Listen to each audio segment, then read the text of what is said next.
Hi, it's Teacher Melissa, and I'm here with a requested video about how to help our Chinese students stop putting the sound at the ends of their words. Now, you'll hear this sometimes with some of your students. They will read a sentence something like this. He eats apples and bananas, and they'll put that sound. If you hear it a lot, we need to correct that. Parents are signing their children up for VIP kid classes with native English speakers. That's us. We don't say that, and when a student says that, it's a clear indication that they are not sounding like a native English speaker. And that's our job, is to help them sound more like a native English speaker. So we need to correct that. Now, I'm going to show you the props I use and the techniques I use to help students stop saying sound on the end of some of their words. And please understand, this is going to look different depending on the level student you have.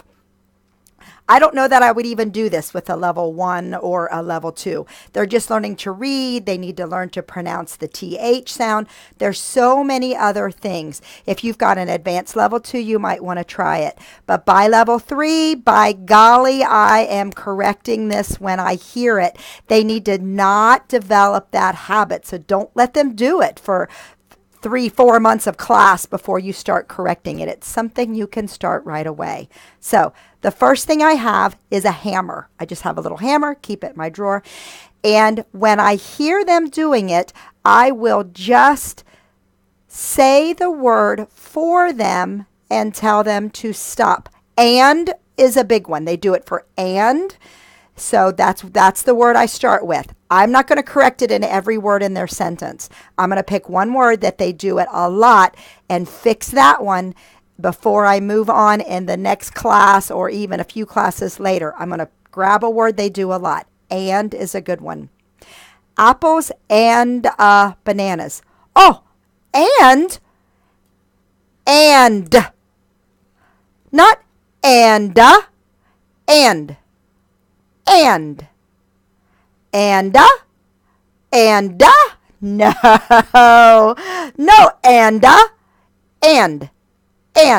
and I'll use the hammer to get the idea that we stop. The hammer doesn't bounce back up. So one thing you can do is use a hammer. Another thing I do is I use my stop sign. If that doesn't work, or it just depends on the student or what I can grab that day, I do have a stop sign. Print you one off, super easy to find on Google, grab a stop sign. And I will write the word, I will write the sound they are making, and I put it here. Then I write where they're doing it. And no,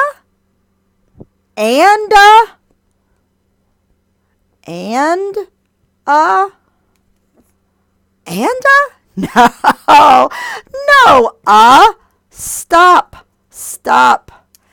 And good job, yes, and I'll put the stop sign up, and I'll do this with whatever word I'm working on. Now I've got a level 5 student who does this all the time, and we just laugh.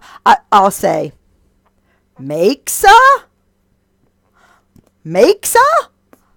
and then I'll put the stop sign right at the end of the word, makes. Now I've got this student, couple students actually, who do this a lot. So at the very beginning of class, I've made teacher notes, and the teacher to teacher feedback is a great place to leave notes for yourself. I reminded myself that this student is working hard to not put the sound at the end. So as soon as we get to a reading slide, I say, Sophia, you've been working so hard. Don't forget, no read. No, be careful. Sophia cracks up and she'll make a big effort. She'll say, and while she's reading, and then smile real big. So I tell them ahead of time, once I've worked with them a couple times, let them know at the very beginning of class that this is what you are looking for. Okay? Now, for those level 3, 4, 5 students who are working on that, I always make sure I'm very specific with my praise. Wow, Sophia, circle the and. You read that with no, great job. Wow. I'll use one of these. I'll have a big shiny star, whatever. I'll also do that ahead of time. If you can say that without I'll give you a star as big as my head. And they crack up and they try hard to read it.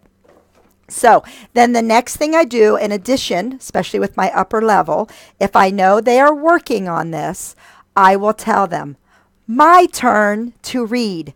You listen. If I do a good job, you give me a star. So I'll read a paragraph and I'll throw in a couple in there. And makes eats I'll throw a couple in and I'll say, do I get a star? And they should say no and circle where I did wrong and correct me. Then I'll read the next paragraph perfectly. Do I get a star? And they'll say, yes, teacher, and they'll draw a star on there. So they not only need to have you correct them, they need to hear what it sounds like when a native English speaker does it wrong, because they will hear that. And then give them a chance to hear it correctly so that they can give you a star and see what a big deal it is to stop that sound. Try this out. Let us know in the comments if this works out for you. Have a great day, and don't forget these tips.